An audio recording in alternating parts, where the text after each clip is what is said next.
Do you want loads of practically free carbon bedding material for your worm composting system? First, you're going to start with a bunch of boxes.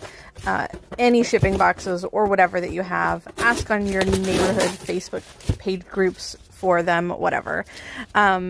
Take the tape off. Be careful with this paper tape that has the fiberglass threads. Be super careful. You want to make sure that that paper tape does not go through your shredder, because those little fiberglass shreds will just end up in your bedding material. You don't want that. You're going to cut or rip apart the cardboard until it is thin enough to fit through a standard shredder. So that's going to be about 8.5 inches wide, maybe slightly wider, because that's the standard paper width, at least in the US.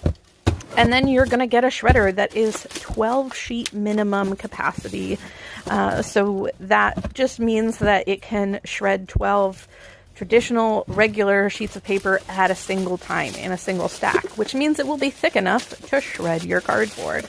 So I'm using a cross-cut shredder here for 12 sheet capacity. You can use an 18 sheet, you can use a micro cut shredder, whatever, just as long as it's at least a cross cut or micro cut, and that it can do 12 sheets. And then you're going to go ahead and just start shredding your cardboard. Make sure that you're feeding the cardboard in through where the little trigger is. I did not get an up close on that, but as you can see, I'm trying to sort of initially put them through a little bit off center on the left side, and that is because that's where the little trigger point is that starts to do the automatic shredding. You could also just put your shredder in the fast forward mode and it will do the same.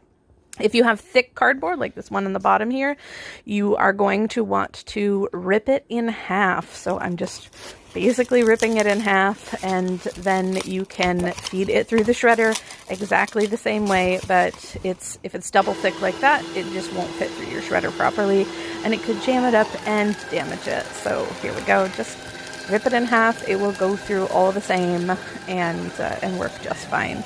So you can shred all kinds of cardboard. Just make sure you're not using cardboard that has like the shiny plasticky sort of finish, like frozen pizza boxes. I know you saw me do that other pizza box. That one was pure cardboard. But anything that has that shiny magazine packaging type material, that you don't want to give that to your worms, because that's a sort of plasticky material and they're just not going to eat it, and it's going to end up making a mess in your worm compost. Keep shredding until you have filled it to that red line or you've run out of cardboard, and then you have tons of worm bedding for your worm compost.